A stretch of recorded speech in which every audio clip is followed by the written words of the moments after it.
अब हम देखते हैं कि हीरो फाइनली जीरो टू के मेमोरी के साथ कनेक्ट कर पाता है, जिससे कि उसे अपनी और जीरो टू की पास्ट दिखाई दे रही थी। जीरो टू के लिए एक कमरा ही उसकी पूरी दुनिया थी, जबकि हीरो के लिए गार्डन जहाँ पर वो सभी बच्चे मिलकर रहा करते थे। एक दिन जीरो टू हीरो के साथ बाहर निकलने में कामयाब हुई थी और वो दिन आज तक जीरो टू को बहुत ही अच्छे से याद है।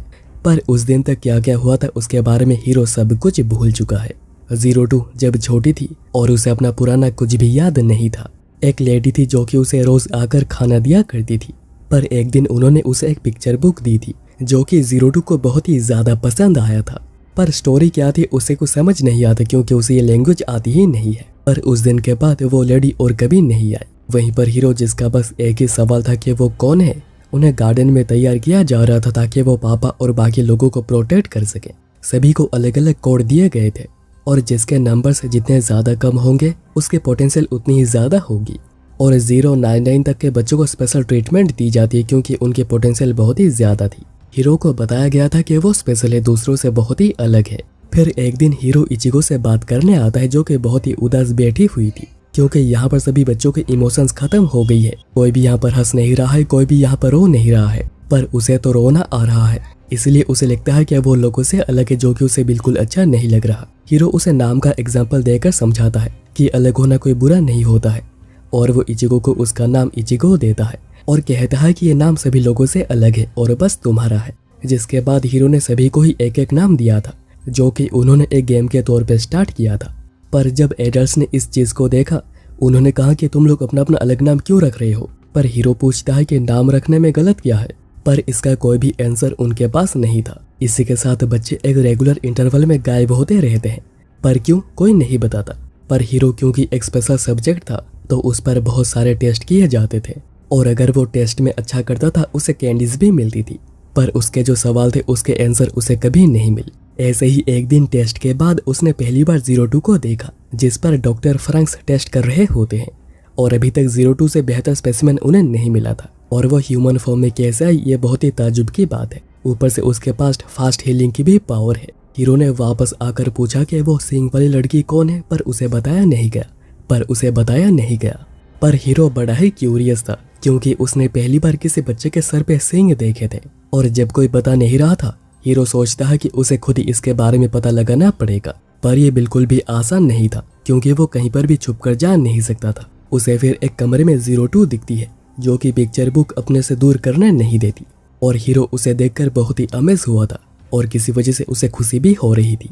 फिर वो दिन जब मिसरू इंजेक्शन लगवाने जा रहा था, पर वो काफी उदास था क्योंकि इसके सक्सेस रेट बहुत ही ज्यादा कम है। तभी दोनों ने वादा किया था कि अगर मिसरू जिंदा वापस आता है तो दोनों एक साथ फ्रैंक्स पायलट करेंगे। पर अभी इसी समय पर बच्चों को बहुत ही जल्दी हटाया जा रहा था। हीरो का तभी एक और टेस्ट किया जाता है और डॉक्टर फ्रैंक्स को इन्फॉर्म किया जाता है कि हीरो की सेंसिटिविटी बहुत ही ज्यादा है और ये दूसरे बच्चों को भी अफेक्ट कर सकती है। पर डॉक्टर फ्रैंक्स एक्साइटेड थे कि हीरो बड़ा होकर कैसा पैरासाइट बनेगा। हीरो उसके बाद जब टेस्ट देकर वापस आ रहा था, उसे एक बच्चे की चीख सुनाई देती है और वो जाकर देखता है कि ये तो जीरो टू है, और उस पर बहुत ही कड़े टेस्ट किए जा रहे थे जिससे कि उसे बहुत ही ज्यादा दर्द हो रहा था। पर तभी एक एडल्ट आकर हीरो को वहां से ले जाता है। हीरो कहता है कि जीरो टू को दर्द हो रहा है तो ये टेस्ट रोक दिया जाए, पर एडल्ट कहता है कि ये तुम्हारा काम नहीं है। अभी गार्डन वापस आते हुए हीरो के मन में बहुत सारे सवाल थे, पर उनके कोई भी आंसर उसे नहीं मिल रहे थे। जीरो टू को यहाँ पर उसके टेस्ट के बाद उसे सेल में रख दिया जाता है। तब हीरो पेड़ चढ़कर ऊपर आता है और वह विंडो को तोड़ देता है और कहता है कि अगर तुम चाहती हो तो मैं तुम्हें यहाँ से बाहर निकाल सकता हूँ। पर पहले जीरो टू उसे देखकर बहुत ही ज्यादा डर रही थी, क्योंकि उसे तो इंसानों की लैंग्वेज बिल्कुल भी समझ नहीं आती है। पर हीरो का चेहरा देखकर उसे कंफर्टेबल महसूस होता है और हीरो के साथ वो बाहर आ जाती है। पर डाली टूटने की वजह से दोनों गिर जाते हैं और हीरो बेहोश हो जाता है। इसलिए जीरो टू उसे लेकर थोड़ी दूर आ गई थी और ये बाहरी दुनिया का पहला एक्सपीरियंस था जीरो टू का, इसलिए सभी चीजें उसके लिए बिल्कुल नई है। उसे फिर यहाँ पर कुछ चूहे दिखते हैं तो वो एक को खाने लगती है। हीरो कहता है कि उसे बाहर निकालो, तो वो हीरो को ही काट लेती है। पर हीरो उस पर बिल्कुल भी गुस्सा नहीं करता और फिर जीरो टू को भी काटने के लिए बहुत ही ज्यादा बुरा लग रहा था। हीरो फिर उसे अपना कोड और नाम बताता है, पर वो जीरो टू का कोड देखता है जो कि है 002, और वो इस कोड से ही जीरो टू को उसका नाम 02 देता है। और ये नाम जैसे जीरो टू के दिमाग में ही स्टक हो गया था। हीरो फिर कहता है कि चलो यहाँ से कहीं दूर चलते हैं, हीरो फिर जीरो टू के पैरों में पट्टी कर देता है क्योंकि वो खाली पैर चल रही थी। जीरो टू इससे बहुत ही खुश हुई थी और उसे बहुत ही ज्यादा मजा भी आ रहा था, पर उसे हीरो की एक भी बात समझ में नहीं आ रही थी। हीरो फिर उसे एक कैंडी देता है जिसका टेस्ट जीरो टू को बहुत ही ज्यादा पसंद आया था। जीरो टू खुश होकर अपने प्रीसियस चीज पिक्चर बुक हीरो को देती है जिसकी कहानी एक बीस्ट और एक प्रिंसेस की है। तब कुछ सर्च गार्ड्स उन्हें ढूंढने यहाँ पर पहुंच जाते हैं, पर दोनों किसी तरह वहां पर छुपने में कामयाब रहते हैं। पर हीरो उनकी बातें सुन पाता है। वो कह रहे होते हैं कि जीरो टू उनके लिए बहुत ही ज्यादा जरूरी है, अगर हीरो रेजिस्ट करता है तो उसे मार देना होगा। हीरो तब जीरो टू को कहता है कि मैं तुम्हें हमेशा ही प्रोटेक्ट करूंगा। फिर दोनों आगे बढ़ते हैं और हीरो पिक्चर बुक की कहानी पढ़कर जीरो टू को सुनाता है और उन दोनों की कहानी भी बिल्कुल सिमिलर है, बस यहाँ पर हीरो प्रिंस है और जीरो टू बीस्ट। पर यह स्टोरी थोड़ी सैड है क्योंकि दोनों अलग अलग हैं तो उनकी शादी नहीं हो पाती और वो एक साथ भी नहीं रह पाते। अगर वो दोनों ही इंसान होते तो वो दोनों एक साथ रह पाते। तब गिरने की वजह से जीरो टू के पैरों में चोट आ जाती है, पर उसके पैरों से जो खून निकला था उसका रंग नीला था और हीरो ने पहली बार नीले रंग के खून को देखा था। हीरो फिर चोट लगे जगह को चाटने लगता है क्योंकि उसने बुक में पढ़ा था कि एनिमल्स लिख करके ही अपने चोट को ठीक करते हैं। हीरो फिर कहता है कि यहाँ से निकलने के बाद मैं तुम्हारे साथ ही हमेशा हमेशा रहना चाहता हूँ और तब मैं तुम्हारा डार्लिंग बनूंगा। ये बातें सुनकर जीरो टू रोने लग जाती है, पर क्यों उसे समझ नहीं आता। हीरो फिर देखता है कि वह मिसल्टो पेड़ के नीचे बैठे हुए हैं, तो ये शायद खुशी के आंसू हैं। जीरो टू को लग रहा था कि अगर वो हीरो के साथ रहेगी तो वो ठीक रहेगी, पर तब दोनों पकड़े जाते हैं और क्योंकि हीरो के पास कोई ताकत नहीं थी वो जीरो टू को प्रोटेक्ट नहीं कर पाता। और तब जीरो टू को हीरो का ब्लड देकर पता चल गया था कि वो दोनों अलग अलग क्रिएचर्स हैं और वो एक मॉन्स्टर है। इसके बाद दोनों के मेमोरीज को इरेज कर दिए गए थे, पर कुछ पार्ट बच गए थे जो कि जीरो टू के मेमोरी से इरेज किया जा नहीं सका था। और जीरो टू हीरो के साथ रहने के लिए एक इंसान बनने की कसम खाई थी और अभी उसके एग्रेसिवनेस का कारण ही यही है। और अभी प्रेजेंट में इचिको स्टेलिर्जिया को रोकती है और हीरो को कहती है कि जीरो टू से दूर हटो, अगर तुम उसके साथ रहोगे तो तुम अपनी ह्यूमैनिटी खो दोगे। हीरो को अभी सब कुछ याद आ गया था कि जीरो टू वही लड़की है बचपन की, और ये बात सुनकर जीरो टू भी शौक रह गई थी और उसके आंखों में भी आंसू आ गए थे। हीरो माफी मांगता है कि वो सब कुछ भूल चुका था और अभी जीरो टू भी कंफर्म हो गई थी कि हीरो ही उसका डार्लिंग है पास्ट का, जिसके लाइफ एनर्जी को वो अभी तक सोखती हुई आई है। तब इचिको अंदर आकर जीरो टू को बाहर निकाल देती है और हीरो को उठाने की कोशिश करती है जो कि बेहोश हो गया था। जीरो टू को याद आ रहा होता है कि हीरो उसे कितनी बार कह रहा था कि वो उसे अच्छे से जानना चाह रहा है, पर जीरो टू अभी तक कुछ समझ नहीं पाई थी। अब नेक्स्ट सीन में हीरो को हॉस्पिटल में एडमिट किया गया था और उसकी रिपोर्ट नाना हाजी को बता रही होती है कि उसमें येलो ब्लड सेल्स बहुत ही ज्यादा बढ़ गई है, जितना कि एक ह्यूमन बॉडी हैंडल नहीं कर सकता है, और अभी उसकी सोरिफिकेशन यानी मॉन्स्टर बनने के प्रोसेस कभी भी शुरू हो सकती है। हाजी को तब शक होता है कि क्या हीरो ने जीरो टू के माइंड के साथ कनेक्ट किया था, और नाना को तो लग रहा था कि अभी हीरो को गुड बाय कहने का टाइम आ चुका है। वहीं पर जीरो टू हीरो के साथ बात करने के लिए जा रही होती है, जिसे कि इचिको रोकती है। जीरो टू कहती है कि मुझे डार्लिंग से बात करनी है, मुझे रोको मत। पर इचिको कहती है कि तुम्हारी वजह से आज वो हॉस्पिटल बेड में है और वो किसी भी हाल में उसे हीरो से मिलने नहीं देगी, चाहे कुछ भी क्यों ना हो जाए। पर बाकी लोग कहते हैं कि जीरो टू को जाने देना चाहिए क्योंकि उसे भी कुछ बात करनी होगी। पर इचिको तब रिवील करती है कि जीरो टू अपने पार्टनर्स के लाइफ एनर्जी को सक करती है, जिसके बाद वो उन्हें यूज करके फेंक देती है, और ऐसे बहुत से पार्टनर्स की पहले भी डेथ हो चुकी है। और नाना और हाजी के हिसाब से अगर हीरो जीरो टू के साथ ज्यादा कांटेक्ट में आया तो उसे और इंसान कहा नहीं जा सकता है। जीरो टू तब कहती है कि वो मेरा डार्लिंग है, तो मैं कुछ भी करूँ, तुम्हें क्या। इचिको कहती है कि मुझे लग रहा था कि हम लोग फाइनली टीममेट्स बन चुके हैं, पर नहीं, तुमने हमें और हीरो को धोखा दिया है, तुम जा नहीं सकती हो उसके पास। अगले सीन में जब हीरो को होश आता है वो सभी लोगों को उसके पास देखता है, पर वहाँ पर जीरो टू नहीं थी, इसलिए वो पूछता है कि जीरो टू कहाँ पर है। इचिको बताती है कि उसने जीरो टू को आने नहीं दिया है और क्यों ये बात हीरो को भी पता है। फिर वो हीरो को रेस्ट करने कहकर सभी लोग जाने लगते हैं। तब हीरो मिसुरु को रोकता है क्योंकि उसे सब कुछ याद आ गया था। मिसुरु कहता है कि अब कोई फर्क नहीं पड़ता है क्योंकि मैं भी उसके बारे में भूल चुका हूँ, पर वो हीरो को एडवाइस करता है कि इचिको के बात मानो, जीरो टू से दूर रहो। हीरो कहता है कि पर मुझे उससे कुछ बातें करनी है। हीरो को याद आता है कि उसके और जीरो टू के अलग होने के बाद हीरो के एप्टीट्यूड स्कोर्स बहुत ही ज्यादा नीचे आने लगे थे और एंड में वो फेल भी हो गया था। उसकी लाइफ एंड हो गई थी अगर वो जीरो टू से दोबारा नहीं मिलता। पर बस वही क्यों जो जीरो टू के साथ कंफर्टेबली राइड कर सकता है, इसका आंसर अभी तक हीरो को पता नहीं चला है, इसलिए वो भी जीरो टू के साथ बात करना चाहता है। अगले दिन नाना और हाची स्क्वाड 13 को इन्फॉर्म करते हैं कि कुछ समय के लिए प्लांटेशन 13 को एक और जगह पर ले जाया जाएगा जहाँ पर उनका एक मिशन होगा। वहीं पर पास में स्ट्रक्चर है और वहाँ पर जितने भी क्लाक्सोसॉर्ड्स हैं उन्हें मारकर उस जगह का कंट्रोल लेना होगा और ये एक जॉइंट ऑपरेशन होगा जिसमें 9 और दूसरे प्लांटेशन स्क्वाड्स भी होंगे और उनका मिशन स्टार्ट होगा 27 घंटे बाद। और ये मिशन बिल्कुल भी इजी नहीं होगा क्योंकि यहाँ पर बहुत सारे क्लाक्सोसॉर्ड्स होंगे। इचिगो तब कहती है कि 02 को उनके स्क्वाड से निकालना होगा एटलीस्ट इस मिशन के लिए, नहीं तो स्क्वाड 13 पार्टिसिपेट नहीं करेगी। नाना बताती है कि ऐसे में 02 इस मिशन में 9 का पार्ट होगी। 02 गुस्सा करती है और कहती है कि उसे कुछ पूछा क्यों नहीं गया। नाना बताती है कि सब कुछ हेडक्वार्टर ने डिसाइड किया है और 02 यहाँ पर और नहीं रह सकती है। 02 कहती है डार्लिंग का क्या, और वो हीरो के पास जाने लगती है पर उसे कोई जाने ही नहीं देता, जिससे कि उसे बहुत ही ज्यादा गुस्सा आ रहा था। दूसरी ओर हीरो जब सेल से बाहर आता है, मीको बाहर ही गार्ड देकर खड़ी हुई थी और वो कहती है कि हीरो अपने बेड पर वापस जाओ। यहाँ पर बोर्डिंग हाउस में सब लोग गार्ड दिए हुए थे ताकि 02 किसी भी तरह निकलकर हीरो के पास ना जा पाए, पर 02 तो बस हीरो के पास ही जाना चाह रही थी, उसे कुछ बातें करना चाह रही थी। इचिको फिर हीरो से मिलने आती है और हालचाल पूछने आती है और वो हीरो के लिए एक एप्पल भी लेकर आई थी और वो हीरो को बता देती है कि 02 को वापस नाइस में भेजा जा रहा है और वो कल वहाँ पर जाएगी। इचिको फिर कहती है कि मुझे पता है कि तुम्हें मुझ पर बहुत ही ज्यादा गुस्सा आ रहा होगा, पर चाहे कुछ भी क्यों ना हो जाए मैं तुम्हें उससे मिलने नहीं दे सकती हूँ।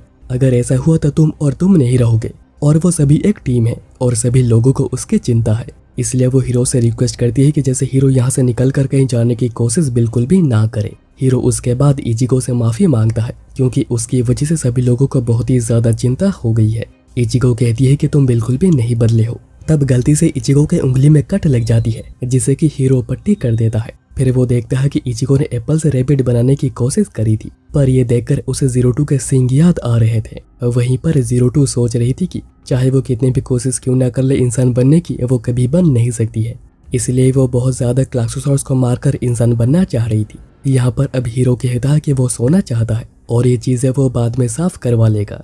वहीं पर जब इचिको वापस बोर्डिंग हाउस आती है उसे कुछ शोर सुनाई देता है और वो अंदर जाकर देखती है कि 02 सभी को मार रही होती है जो भी उसे रोकने की कोशिश कर रहा था। 02 कहती है कि मुझे मेरे डार्लिंग से मिलना है, पर इचिको कहती है और मिलकर क्या करोगी, उसे फिर से झूठ कहोगी।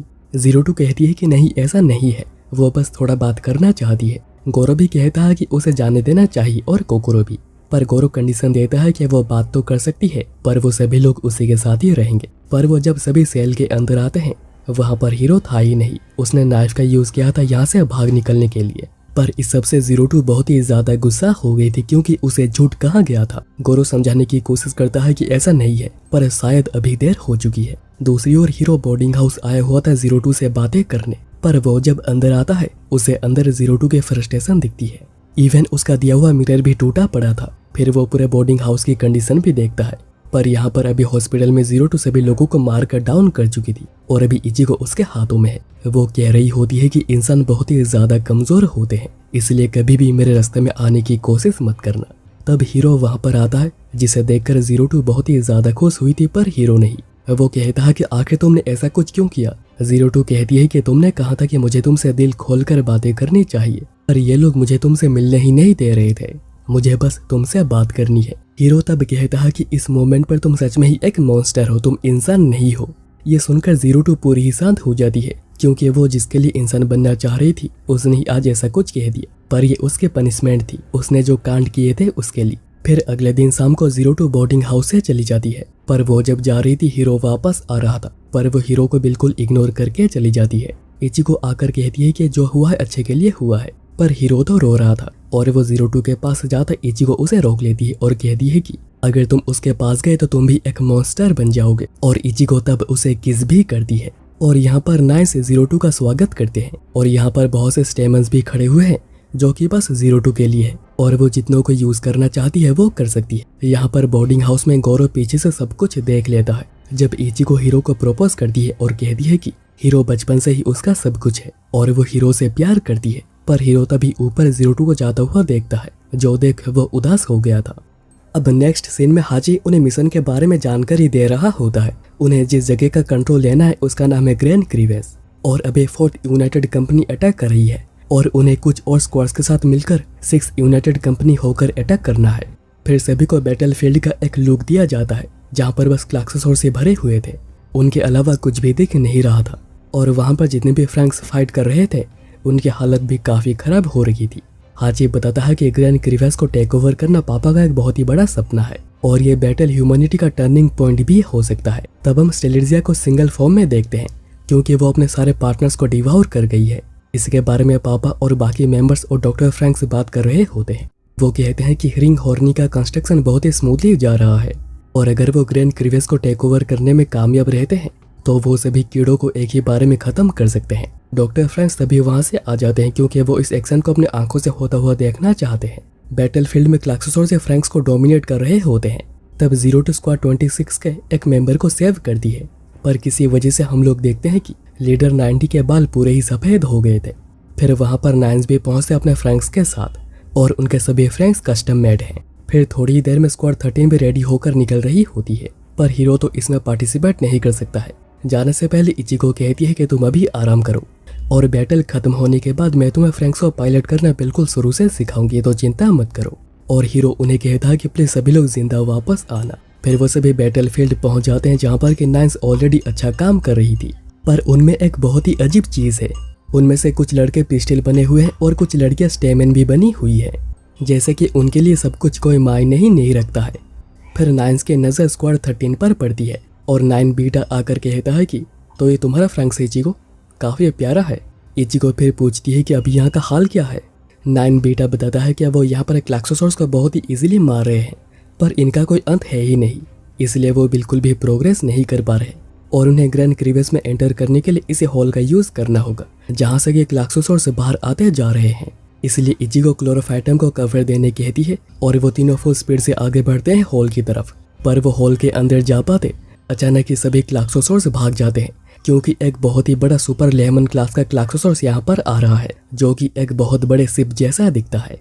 और क्लाक्सोसॉर्स जहाँ से निकलता है वहीं पर प्लांटेशन 26 थी जो कि डिस्ट्रॉय हो जाती है और अभी ये दूसरा प्लांटेशन को डिस्ट्रॉय करेगा। तब 90 को ऑर्डर दिया जाता है कि प्रोटोकॉल 32 का यूज करो जो कि सेल्फ डिस्ट्रक्ट है। इसलिए पूरी स्क्वाड 26 क्लाक्सोसॉर के आगे आ जाती है और उन सभी के हाथों में बड़े बड़े एक्सप्लोसिव्स थे जिनके ब्लास्ट होने के बाद क्लाक्सोसॉर बस एक ही सेकंड के लिए रुकता है। फिर वो प्लांटेशन 13 को हिट करता है और अपने मुंह से अंदर बहुत सारे क्लाक्सोसॉर्स भेजने लगता है। इचिको कहती है कि हमें हमारा घर प्लांटेशन 13 को प्रोटेक्ट करना ही पड़ेगा, पर तब 02 सबसे पहले अंदर जाती है और उसकी कंडीशन भी कुछ ठीक नहीं लग रही और वो अंदर बड़े से क्लाक्सोसॉर पर चढ़ने की कोशिश करती है, पर वो चढ़ नहीं पाती। और अभी अंदर जो भी लोग हैं सब लोग देख रहे होते हैं और अंदर बिल्कुल अफरा तफरी मची हुई थी। डॉक्टर फ्रैंक्स तब हीरो को कहते हैं कि क्या तुम्हें वो सबसे ज्यादा प्योर और प्राउड नहीं लगी, पर वो एक क्लाक्सोसॉर है। पर हीरो कहता है कि नहीं, वो कोई क्लाक्सोसॉर नहीं है। क्लाक्सोसॉर्स को मारते हुए बहुत ही ज्यादा थक गई होती है और अभी उनके एमोज भी खत्म हो चुके हैं, पर 02 तो अभी भी क्लाक्सोसॉर्स को मारे ही जा रही है। हीरो यहाँ पर 02 के कमरे में आता है और सोच रहा होता है कि 02 आखिर उसे क्या कहना चाह रही थी। फिर वो देखता है कि 02 ने मिरर को चिपका दिया था। यहाँ पर अभी क्लाक्सोसॉर्स बिल्कुल भी खत्म नहीं हो रहे थे, चाहे तुम कितनों को ही क्यों ना मार लो। तब हीरो वहाँ पर एक ट्रेनिंग यूनिट लेकर पहुंच जाता है क्योंकि उसे अपने सवालों के जवाब चाहिए। गार्डन में भी वो बस अकेला ही था जिसके मन में सवाल थे, इसलिए वो हमेशा ही खुद को अकेला पाता था। पर 02 भी बिल्कुल उसी की तरह थी, जो देख उसे बहुत ही ज्यादा खुशी हुई थी। और अभी बैटलफील्ड में हीरो बहुत ही इजीली इंजर्ड हो जाता है क्योंकि वो यहाँ पर एक ट्रेनिंग यूनिट लेकर आए थे जिसकी कोई पावर है ही नहीं। तब इचिको और गोरो उसे क्लाक्सोसॉर से बचाते हैं, पर इचिको कहती है कि मैं तुम्हें 02 के पास जाने नहीं दूंगी। पर गोरो तब हाथ आगे बढ़ाता है और कहता है कि अब बस बहुत हुआ, मैं हीरो और 02 को ऐसे और नहीं देख सकता हूँ। गोरो फिर बाहर आता है और कहता है कि तुम्हें 02 से कुछ बातें करनी है ना, और वह हीरो को अंदर भेजकर खुद बाहर आ जाता है ताकि हीरो 02 के पास पहुंच पाए। हीरो फिर इचिको के साथ कनेक्ट करता है और हीरो इचिको के दिमाग में क्या है वो सब देख पाती है। वो देखती है कि उसके दिमाग में बस 02 की ही मेमोरी है। वो देखती है कि हीरो के दिमाग में बस 02 के ही मेमोरीज है और उसमें उसे अपनी एक भी मेमोरी नहीं दिखती जिससे कि उसे बुरा लगता है। पर फिर वो कहती है कि चलो 02 के पास चलते हैं। और यहाँ पर जोरोमे और मीको गोरो को बैटलफील्ड से उठा लेते हैं। दूसरी ओर 02 की कंडीशन बिगड़ती जा रही थी। तब इचिको 02 पर हमला करने लगती है और दोनों एक दूसरे को डैमेज भी करते हैं, चाटा भी मारते हैं। इचिको फिर कहती है कि मैं इस सबसे बहुत ही ज्यादा थक गई हूँ, अच्छा होता अगर हम लोग कभी मिले ही ना होते। इस बार मैं तुम्हें हीरो को लेने दे रही हूँ, तो खुद को संभालो। पर जब हीरो स्टेलेरिया के अंदर एंटर करता है 02 बिल्कुल भी रेस्पॉन्ड नहीं करती।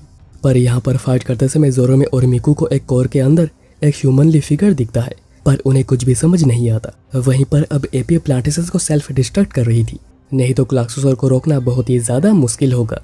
दूसरी ओर हीरो 02 के साथ कनेक्ट करने की कोशिश करता है, पर कोई भी रेस्पॉन्स नहीं आता।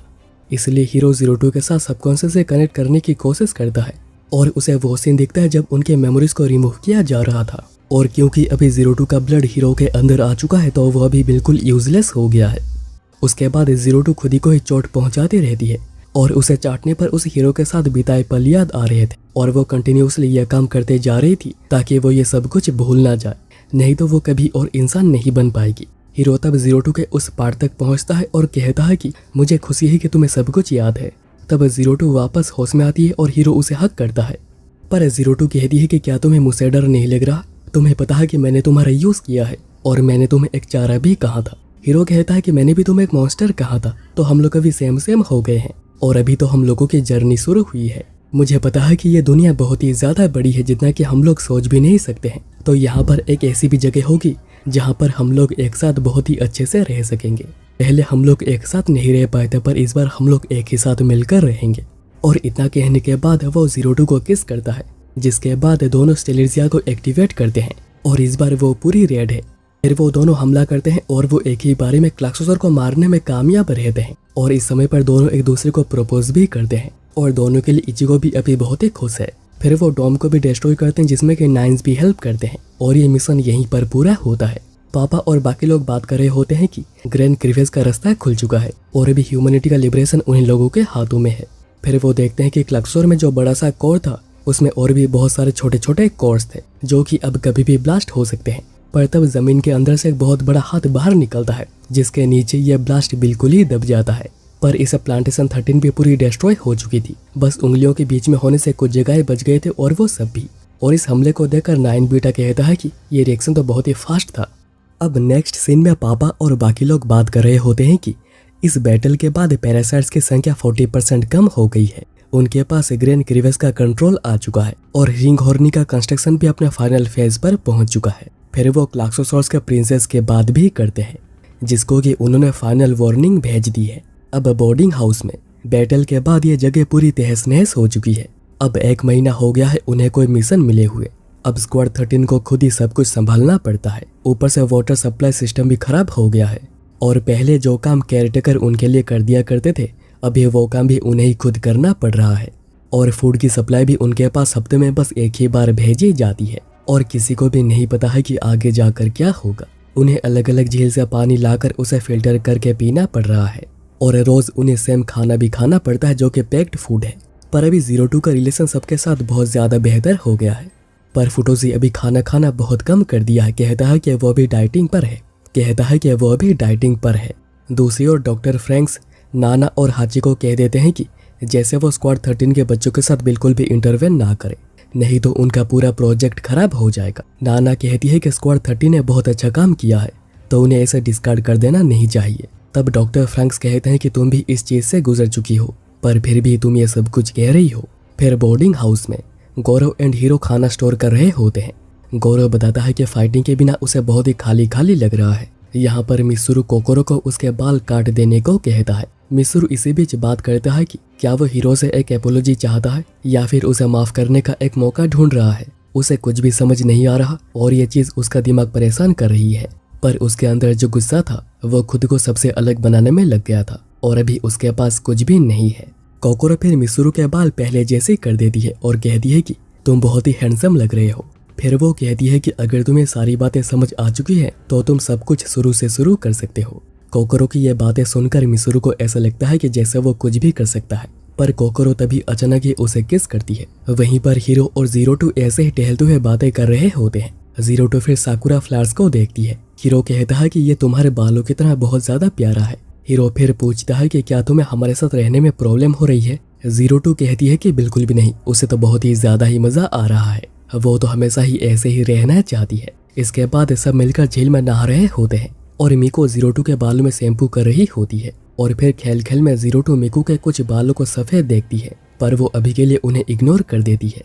उसके बाद सब बैठकर बात कर रहे होते हैं कि उन्हें अभी कहाँ कहाँ से पीने का पानी मिल सकता है और सब लोग बड़े सोच में भी पड़े हुए थे कि अभी आगे क्या करना है, क्योंकि उनके पास अभी फूड भी बहुत कम है। तब 02 आइडिया देती है कि वो खुद का खाना खुद बना सकते हैं और मिसुरु के पास एक रेसिपी बुक भी है। फिर वो सभी मिलकर आग जलाते हैं। गोरो, 02 और हीरो मिलकर मछली पकड़ते हैं और वो सभी एक बहुत ही अच्छा डिनर बनाने में कामयाब रहते हैं। और 02 के प्रति इचिको का पूरा परसेप्शन ही चेंज हो गया था। पहले वो 02 को एक मॉन्स्टर समझती थी, पर अभी देखने पर वो बस एक आम लड़की ही है। फिर डिनर करते समय टेस्ट सभी को बहुत ही ज्यादा पसंद आता है, पर फुटो से किसी वजह से खाना नहीं खा रहा था और जोरोमे के जोर करने के बाद भी वो नहीं खाता और प्लेट गलती से गिर जाती है। जोरोमे पकड़ लेता है कि आखिर बात क्या है। फुटो से खाना स्किप कर रहा है ताकि बाकी सब लोगों के लिए खाना बिल्कुल भी कम ना पड़े। जोरोमे फिर बात करने लगता है कि आखिर पापा उन्हें कांटेक्ट क्यों नहीं कर रहे, कहीं उन्हें मरने के लिए अकेला छोड़ तो नहीं दिया गया। सब इसी बात को लेकर उदास बैठते हैं क्योंकि सभी के मन में यही डर कब से सता रहा था। गोरो ने तो कई बार नाना और हाची को लेटर्स भी लिखे हैं, तो ये एज्यूम करना गलत नहीं है कि उन्हें अकेला ही छोड़ दिया गया है। पर हीरो कहता है कि उसे कोई फर्क नहीं पड़ता है, जब तक वो सभी लोग एक साथ हैं वो मिलकर कुछ भी कर सकते हैं। जैसे कि उन्होंने आज खाना बनाया और सभी लोगों को इसमें बहुत ही ज्यादा मजा भी आया। और ये सारी चीजें करने के बाद हीरो को लग रहा है कि जैसे उनके लाइफ की मीनिंग ही यही है।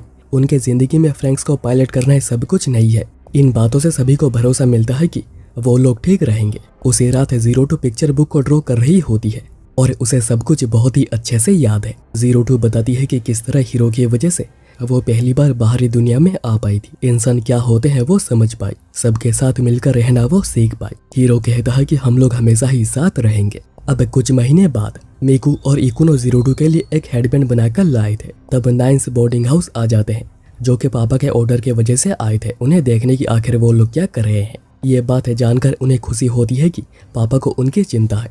नाइन्स देखती है कि ये जगह बच्चों के रहने के बिल्कुल भी लायक नहीं बची है। नाइन बीटा फिर बताता है कि वो कुछ दिन तक यहाँ पर रहेंगे। उसके बाद नाश्ता करते हुए स्क्वाड 13 को पता चलता है कि जितने भी सर्वाइविंग स्क्वाड्स हैं उन्हें एक कैंप में रखकर उनका ध्यान रखा जा रहा है, पर उन्हें क्यों अलग रखा गया है इसके बारे में इचिको पूछती है। नाइन्स बताते हैं कि यह बात नाना और हाची को अच्छे से पता होगी, क्या उन्होंने तुम लोगों को कुछ भी नहीं बताया। और वो ये भी बताते हैं कि उन्हें इस जगह को बहुत ही जल्दी छोड़ना होगा। वहीं पर जंगल में 9 बीटा और 02 बात कर रहे होते हैं। 9 बीटा कहता है कि तुम और कितने दिन इंसानों से खेलती रहोगी, तुम और कितने दिन इंसानों से खेलती रहोगी। वो एक होपलेस इम्परफेक्ट स्क्वाड है, वो हमसे बहुत ही अलग है योटा, ये बात समझो। 02 कहती है कि मेरा नाम 02 है, तो 9 बीटा कहता है कि तुम पापा का दिया हुआ कोड चेंज कर रही हो। तो 02 कहती है कि ये नाम मेरे डार्लिंग ने दिया है और ये मेरे लिए बहुत ही जरूरी है। ये सुनकर 9 बीटा हंसने लगता है। उसी रात 02 बाकी के पेजेस को ड्रॉ कर रही होती है और दोनों बात कर रहे होते हैं। 02 चेक करती है कि हीरो के सर पे भी सिंग उगने लगे हैं, जो कि दो में से एक रीजन की वजह से हुआ होगा। एक तो हीरो उसके साथ राइड कर रहा है इस वजह से, या फिर उसने बचपन में उसका जो ब्लड पिया था उसकी वजह से। 02 कहती है कि मैंने तुम्हारी लाइफ बहुत ही ज्यादा बदल दी है ना। दोनों उसके बाद किस करते हैं और हीरो कहता है कि इससे उसे बहुत ही ज्यादा खुशी हो रही है, क्योंकि उसे लग रहा है कि इस सिंग की वजह से दोनों और भी क्लोज आ रहे हैं। दोनों अलग अलग नहीं, दोनों एक हैं। 02 आगे बताती है कि उसे कहा गया था कि अगर वो ज्यादा से ज्यादा क्लाक्सोसॉर्स को मारेगी तो वो एक इंसान बन सकती है, इसलिए वो क्लाक्सोसॉर्स को मारने के लिए इतनी ज्यादा एक्साइटेड रहती थी। 02 फिर हीरो के बनाए ड्राइंग को भी देखती है, जिसे देखकर वो पहले बहुत ही ज्यादा हंसती है, पर क्योंकि यह ड्राइंग हीरो ने बनाई थी वो इसे सीने से लगा लेती है, क्योंकि ये उसके लिए बहुत ही ज्यादा स्पेशल है। उसी रात को नाइन्स की एक मेंबर जब हाउस को एक्सप्लोर कर रही होती है वो कोकरो से टकराती है, जिससे कि कोकरो के फर्स्ट चाइल्ड वाली बुक गिर जाती है, जिसके बारे में कोकरो को पता नहीं चलता। जिसके बाद नाइन्स का सभी लोग उस बुक को पढ़ते हैं और ऐसा कुछ पापा ने उन्हें नहीं सिखाया था। और अभी अगले दिन गार्डन में कोकरो मिसुरु के बाल बना रही होती है और बात कर रही होती है कि नाइन्स को कभी ना कभी उनके बारे में पता चल ही जाएगा और तब क्या होगा। मिसुरु फिर कहता है कि उसे बहुत ही बुरा लग रहा है कि उन्हें इस जगह को छोड़कर जाना होगा, क्योंकि दोनों रिसेंटली एक साथ टाइम स्पेंड करना शुरू किए थे। कोकरो फिर कहने लगती है कि आखिर लड़के और लड़कियों का शरीर इतना ज्यादा अलग क्यों होता है, इसका कोई तो रीजन है। उसने बुक में पढ़ा था कि दोनों मिलकर एक लाइफ को क्रिएट कर सकते हैं। कोकरो फिर थोड़ी आगे बढ़ रही होती है, पर मिसुरु उसे रोक देता है। तब जोरोमे वहां पर आ गया था और वो कहता है कि आखिर तुम लोग क्या कर रहे हो, पर क्योंकि उसे इसकी कोई भी जानकारी नहीं थी वो कुछ समझ नहीं पाता। जोरोमे के जाने के बाद मिसुरु पूछता है कि अचानक ये सब कुछ क्या था। कोकरो बताती है कि ये सब कुछ अचानक नहीं था, वो इसके बारे में बहुत समय से सोचती आ रही है।